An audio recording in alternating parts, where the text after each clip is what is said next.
3박 4일간 일본에 이제 북해도에서 삿포로랑 오비히로, 그 다음에 오타루 이런데 조금 다녀왔습니다.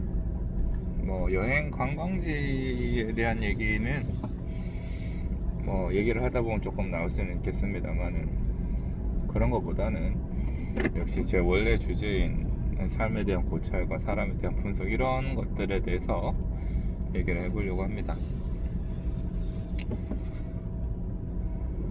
일본 사람들은 일단 저는 일본에 살지 않고 일본에 오래 산 사람들이 일본에 대해서 평가하는 것만큼 이렇게 정확하지는 않겠죠.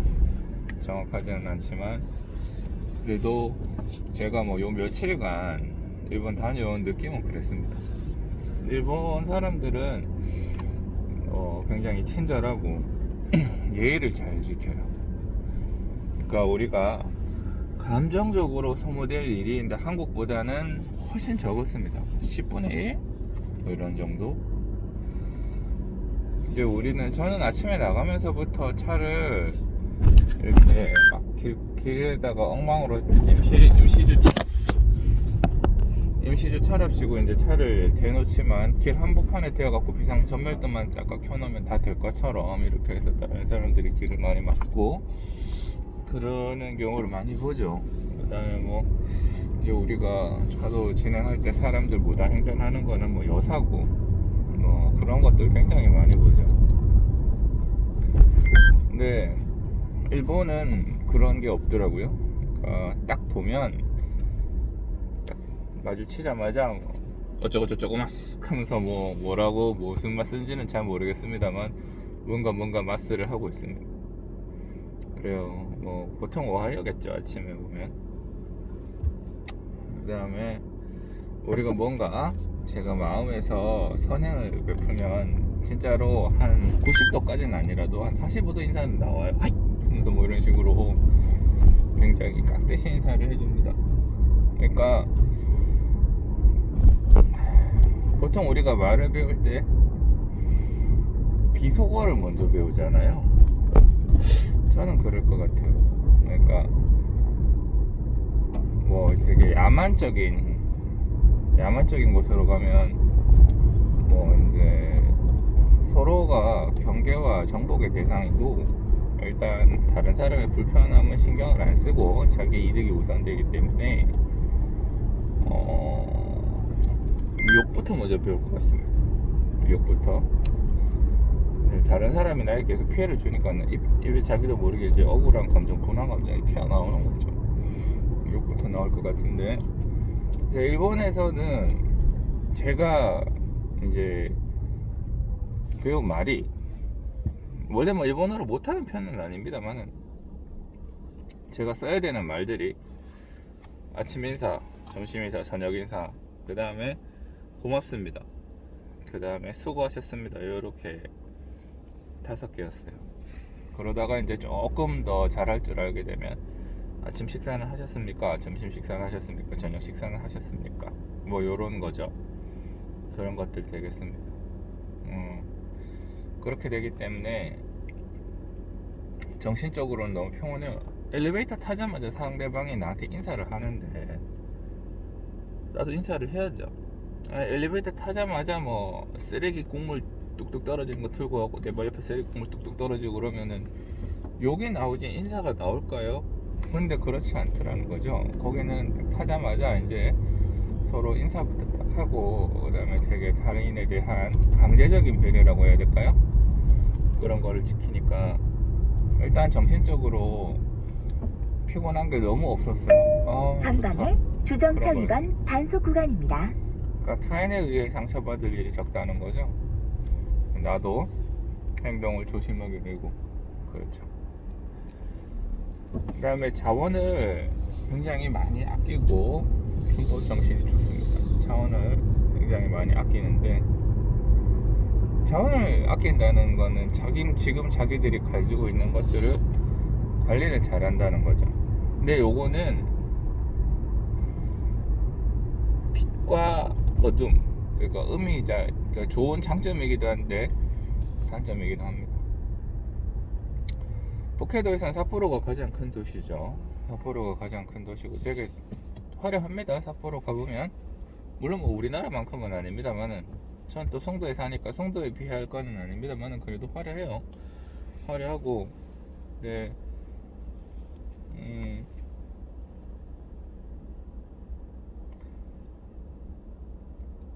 거기에 있는 호텔에서도 그러니까 제일 가운데 있는 호텔에서도 물을 틀 때 양쪽으로 왜 요새는 요새도 안 물을 틀 때 이렇게 수도꼭지가 아니죠. 이렇게 레버 같은 걸 올려서 이쪽으로 틀면 뜨거운 물, 이쪽으로 틀면 차가운 물인데 옛날에는 여기 온수용 여기 페달이라 그래야 되나요?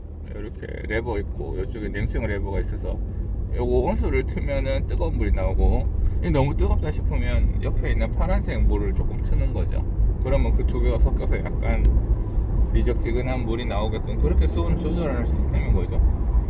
그게 언제적 건데 그거를 아직까지 쓰고 있어요. 그거를. 그 다음에 전기는 220V가 아니라 110V를 씁니다. 110V를 쓰니까 전력량이 약하죠. 전력량이 약하고 110V를 쓰는 이유는 안전상의 이유라 그래요. 220V에 감전되면 사람이 죽지만 110V에 감전되면 사람이 죽지 않는다. 그런 이유라고 합니다. 근데 우리가 체감상 그렇게 와닿기는 어렵죠. 그래서 옛날에는 뭐 이제 애기들이 젓가락으로 고기에 있는 거 자꾸 이렇게 막 푹푹 찌르다가 젓가락을 통해서 감전사가 일어나가지고 뭐 그런 일이 있었다고 합니다. 저는 잘 모르는데 애들 때 그런 게 있나요? 잘 모르겠어요. 하여튼 저는 딸 키울 때 그거 때문에 막 그렇게 고민해 본 적은 없는데 하여튼 110V를 고수를 해요. 110V를 고수를 하니까 전압이 센 데서는 여기서 저까지 쏠 때 전압이 세면은 중간에 저항값에 의해서 손실되는 전력의 양이 적습니다. 근데 전압이 세지 않고 전압이 약한 상태면은 전력량의 손실이 굉장히 많죠. 그래서 그러니까 전기를 배전하는 과정에서 전기를 나누는 과정에서의 전력 손실량이 많습니다. 그래서 물론 뭐 안전상의 이유로 그렇게 한다는 게 이해는 됩니다. 만약에 내 가족이 예를 들어 뭐 감전사로 죽었다 그런 일들 그러면 100번 1000번 그렇게 하겠지만 일반적으로 수많은 사람들이 220V 아니라 110V에 의해서 손해를 보고 있잖아요. 그런 거는 한번 좀 고려를 해볼 만한 여지가 있지 않나 이렇게 생각을 합니다. 생각을 하고 얘 것을 잘 관리해서 잘 쓴다는 말은 반대로 얘기하면 새로운 것을 별로 그렇게 크게 사야 하지 않는 거예요. 새로운 것에 대해서 안정적이긴 한데 발전은 없는 거죠. 지금 일본이 그렇습니다. 일본이 우리나라보다 훨씬 잘 살았죠. 그 두말할 필요가 없지. 우리나라는 일본에 있는 거 뺏기기 바빴으니까. 근데 지금은 어때요? 일본 가보면 우리나라보다 더 잘 산다는 생각이 드나요? 그렇지 않죠. 시민의식은 우리나라보다 압도적으로 뛰어납니다. 월등합니다. 그 사람들이 우리 보면 중국 사람이라 그러지 않겠어요? 우리가 중국 사람들 보고 이렇게 생각하는 것처럼 일본 사람들은 뭐 중국 사람들보다 좀 덜 할 수는 있겠습니다만 비슷하게 볼 것 같아요. 제가 볼 때는 시민의식, 민도라 그러죠. 민도가 이게 참 그 사람들이 볼 때는 우리는 참 아직까지 멀었다 그렇게 생각할 것 같습니다. 여튼 그렇지만은 그 뛰어난 민도는 좋은데 이제 우리가 도전을 하는 일들 아니면 뭐 큰 돈을 들여서 바꿔야 되는 일들 이런 것들에 대해서는 상당히 좀 어색하죠. 상당히 좀 안 좋죠. 거기 가면 요새는 저만 해도 보세요. 와이파이를 쓰는 와이파이 도시락이라고 하는 게 결국 충전을 해야 되는 것들이 핸드폰 가져가죠. 주정차 위반 핸드폰 단속 충전을 구간입니다. 그래서 뭐 노트북 가져가는 사람도 있겠고 태블릿은 요새 한두 개씩 다 가지고 다니죠. 탭이나 뭐 패드나 이런 것들 한 개씩 가지고 다니잖아요. 뭐 그런 것들도 계속적으로 충전을 해줘야 되는 것들인데 110V에 전원 충전용 콘센트가 별로 없어요. 요새 요즘 호텔에, 우리나라 호텔은 뭐 거기다가 뭐 멀티탭까지 꼽아가지고 뭐 종류별로 다 꽂게 되어 있는데 이제 그렇게 되어 있습니다. 되게 안타깝죠. 그런 것들 아쉽죠. 그런 것들이. 그래서 일본은 전기가 귀하다 그래요. 그래서 특히 이제 관광지는 이제 못 버티고 문을 닫는 경우가 많고, 또 버티고 있는데도 최소로 해서 이렇게 유지를 하고 있다고 합니다. 그래서 그런 것일 수도 있는데, 옛날에는 뭐 충전할 때도 싫은 소리 해가면서 충전해, 아쉬운 소리 해가면서 충전해야 돼, 눈치 봐가면서 충전해줘야 돼, 핸드폰 충전해야 되고 뭐 그랬다고 합니다. 예, 뭐 옛날에야 뭐 핸드폰 충전할 일이 뭐가 있었겠어요. 와서 잠이나 자는 거지. 그렇지만은 요새는 시대가 바뀌었죠. 근데 아직까지 거기에 머물러 있다. 여기 뭐 물도 이렇게 수온 조절용이라 양쪽에 틀어가지고, 그게 언제적 일이에요. 그게 언제적 일. 그런 것들은 조금 아쉽더라고요. 또 하나 더 얘기를 하면,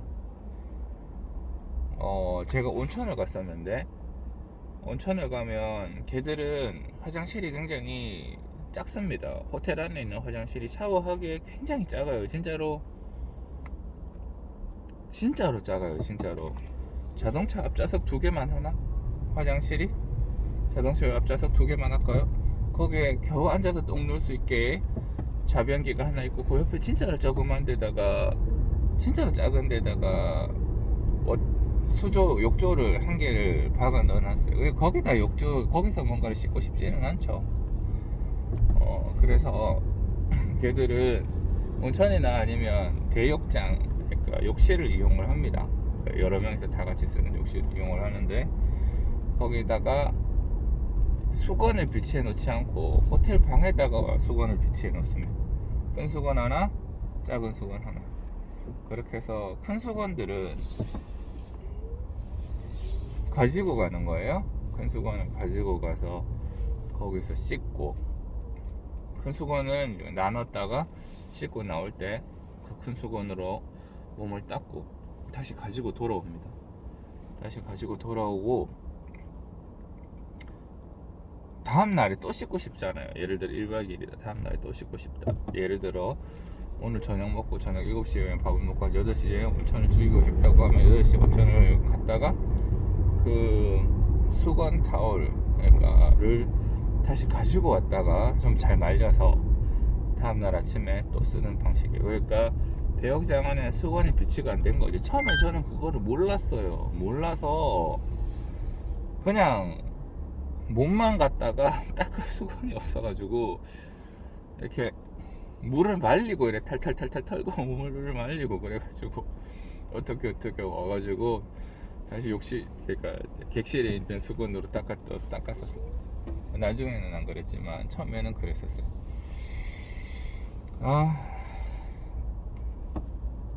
우리는 다 거기다가 수건을 갖다 놓죠. 그런 것들을 보면 이게 절약을 하는 것 자체는 좋아요. 절약을 하는 것 자체는 좋은데, 우리가 어느 순간인가 변화가 일어나는 것에 대해서 굉장히 무뎌지고, 이것도 아끼면 잘 쓸 수 있는데 왜 그걸 새고 사? 이런 마인드가 좋지 않다는 거죠. 제 말은 다 떨어진 신발을 계속 신는 게, 이미 신발이 다 떨어져서 슬리퍼는 갈라져가지고 축축한 데 들어가면 물이 막 배어 올라오다 아직 신을 만은 하니까, 그렇게 해서 계속 신는 게 이게 아끼는 걸까? 아니면 게으름일까? 뭐 일본 사람이 게으르다는 건 아닙니다. 우리보다 훨씬 부지런할 가능성이 높아요. 그렇지만 네, 그런 게 조금 아쉽죠. 사실은 그런 것들이 일본의 그 찬란했던 일본의 발전에 약간의 계속 지체가 되고 있는 그런 이유 중에 하나가 아닐까, 그렇게 생각을 해요. 저는 그렇게 생각을 합니다. 그 빛과 어둠이 있는 거죠. 우리는 너무 막 쓰죠. 쓰다가 괜찮다 싶어도 아니다 싶으면 바꾸고 갈아치워버리고 그러죠. 그러면 우리가 일본보다 훨씬 못 살아야 되잖아요. 펑펑펑펑 쓰니까. 근데 그렇지는 않더라고. 실제적으로 구매력은 일본보다 우리가 더 있는 거죠. 일본은 교통 이용 요금도 굉장히 비쌉니다. 비싸기 때문에 사람들이 많이 못하죠. 그런 것들을 많이 못하고, 그래서 웬만하면 걸어 다니거나 뭐 그래야 됩니다. 걸어 다니거나 자기들의 차를 이용하거나 해야 됩니다. 근데 생각을 해보세요. 택시 이용료는, 그러니까 택시 이용료는 비싸죠. 그러니까 사람들이 많이 안 쓰죠. 많이 안 쓰면 택시를 잘 안 타. 택시가 많이 있을 이유가 없죠. 그런 가격은 여전히 비싼 상태로 유지가 되는 거예요. 그래요. 그래서 그런 것들, 특히 운송요금, 이송요금 이런 것들이 굉장히 비싸기 때문에 사실은 발이 상당히 묶인다는 느낌이 있어요. 어디 가도 비싸서 못 가는 거죠. 비싸서. 그런 것들이 되게 아쉽습니다. 그러니까 잘 발전 안 할 거 아니에요. 그런 것들이. 그런 문제가 있다고. 그런 것들이 되게 아쉽고 그런 문제들이 있는 겁니다. 그래서 안 그랬으면 좋겠는데, 그런 부분들에 있어서는 돈을 꼭 많이 쓴다고 해서 돈을 많이 쓰는 게 파멸이나 아니면 거지로 이어지지 않는다는 거죠. 근데 물론 뭐 무분별하게 많이 쓰는 거, 안 써도 되는 걸 일부러 막 많이 쓰고 이런 거는 아닙니다만은, 생활 기초 제품이라든지 사실은 이동 수단은 거의 필수적인 거잖아요. 그런 게 안 되면 자꾸 한 지역에 고립되고 그러죠 뭐. 생각이 자꾸 안으로 들어오게 되고 발전에는 지장을 줍니다. 엊그제 지난 요번 일본 여행 때 느낀 건데, 한국 사람이랑 일본 사람이랑 반반 좀 섞어놨으면 좋겠다, 그런 생각이 들더라고요. 사실은 많이 들었습니다. 우리나라 사람들은 주변에 대한 예의가 없고 각박해요. 굉장히 빨리 걸으려고 하고 조금의 틈이라도 있으면 끼어들려고 합니다. 사람이 많이 사는 곳이라서, 인구 밀도가 높은 곳이라서 그럴 수도 있겠고 그렇습니다만, 일본은 그런 거는 없죠. 웬만하면 자기가 양보하려고 하고 내어주려고 합니다. 여유 있죠. 내가 서두를 이유가 없는 거예요. 내가 서둘러 가도 그 사람 옆에 있으면 어차피 내줄 건데, 내가 나도 다른 사람한테 내줄 거니까. 그게 막 각박하게 쫓기지는 않죠. 여기 들어가야 돼. 매 순간 정신적으로 싸우지는 않지만 물질적으로는 상당히 불편합니다. 물질적으로는. 그래서 물질적으로 풍요하면서 그렇게 정신적으로도 이제 일본인처럼 여유가 있으면 좋겠는데, 그게 될까요? 그게 잘 안 되죠. 그건 잘 안 되는 일이다. 잘 안 되는 일이고, 또 계속 우리가 절약을 해서 힘을 응축했다가 써야 될 순간에 팍 하고 쓰는 거는 이론상은 좋습니다. 일본인처럼 이렇게 근검 절약을 하면서 이렇게 힘을 모았다가 막상 힘을 많이 써야 될 때는 모아놓은 힘을 팍 하고 터트릴 수 있으면 좋지만, 그게 됩니까? 그거 안 되죠. 그거 잘 안 됩니다. 그런 것들 잘 안 돼요. 그러니까 사람이 하든 가락이 있고 그 방향대로 계속 가려고 하지, 잘 안 됩니다. 그래서 그런 부분들에 있어서는 좀 아쉬움이 있다. 우리랑 일본이랑 한번 섞었으면 좋겠다, 그런 생각을 해요. 근데 물질적으로 갑자기 확 잘 쓰는 거는, 뭐 국가가 갑자기 부강해지고 이러는 거는 좀 어렵죠. 마찬가지로. 근데 우리는 정신적인 거는 저는 노력하면 1년 안에 바꿀 수 있다고 생각을 합니다. 잘 안 바뀌는데 꾸준히 노력하고 강인한 정신력으로 꾸준히 노력하면 1년 안에 많이 바뀔 수 있다고 생각을 하고 있습니다. 그래서 그런 면에 있어서는 우리한테 기회가 조금 더 있는 게 아닌가, 그런 생각을 해요. 다시 한번 얘기를 하지만 저는 일본이 되게 좋아요. 뭐 친일파 그런 거 아닙니다. 중국보다 일본이 100만 배 낫지. 배울 것도 많이 있고, 중국에서는 배울 게 없습니다. 그렇지만 이번에 갔다 오면서, 옛날에는 일본 찬양이 세계였다면 요새는 아쉬운 점도 조금씩 보여서 그래서 하는 얘기입니다.